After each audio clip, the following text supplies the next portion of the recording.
இஸ்ரவேலனாகிய தேவனை கெம்பீரமாய் பாடி யாக்கோபின் தேவனை குறித்து ஆர்ப்பரியுங்கள். தம்புரா வாசித்து வீணையையும் இனிய ஓசையான சுரமண்டலத்தையும் எடுத்து சங்கீதம் பாடுங்கள். மாத பிறப்பிலும் நியமித்த காலத்திலும் நம்முடைய பண்டிகை நாட்களிலும் எக்காலம் ஊதுங்கள். இது இஸ்ரவேலுக்கு பிரமாணமும் யாக்கோபின் தேவன் விதித்த நியாயமுமாயிருக்கிறது.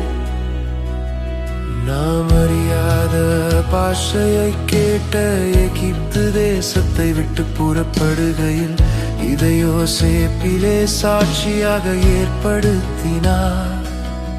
அவன் தோளை சுமைக்கு விலக்கினேன், அவன் கைகள் கூடைக்கு நீங்களாக்கப்பட்டது. நெருக்கத்திலே நீ கூப்பிட்டாய், நான் உன்னை தப்புவித்தேன். இடி முழக்கம் உண்டாகும் மறைவிடத்தில் இருந்து உனக்கு உத்தரவு அருளினேன். மேரிப்பாவின் தண்ணீர்களிடத்தில் உன்னை சோதித்து அறிந்தேன். என் ஜனமே கேள், எனக்கு சாட்சியிட்டு சொல்லுவேன். இஸ்ரவேலே, நீ எனக்கு செவி கொடுத்தால் நலமாயிருக்கும். உனக்குள் வேறு தேவன் உண்டாயிருக்க வேண்டாம்.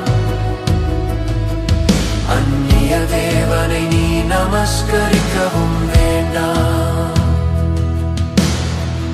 உன்னை எகிப்து தேசத்திலிருந்து புறப்பட பண்ணின உன் தேவனாகிய கர்த்தர் நானே. உன் வாயை விரிவாய் திற, நான் அதை நிரப்புவேன். என் ஜனமோ என் சத்தத்துக்கு செவி கொடுக்கவில்லை. இஸ்ரவேல் என்னை விரும்பவில்லை. ஆகையால் அவர்களை அவர்கள் இருதயத்தின் கடினத்திற்கு விட்டுவிட்டேன். தங்கள் யோசனைகளின்படியே நடந்தார்கள். என் ஜனம் எனக்கு செவி கொடுத்து இஸ்ரவேல் என் வழிகளில் நடந்தால் நலமாயிருக்கும்.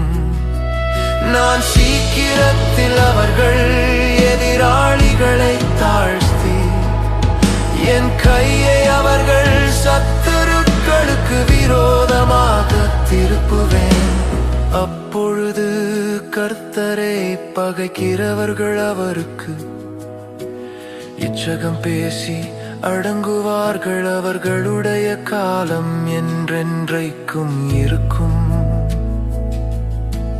உச்சிதமான கோதுமையினால் அவர்களை போஷிப்பார். கன்மலையின் தேனினால் உன்னை திருப்தியாக்குவேன்.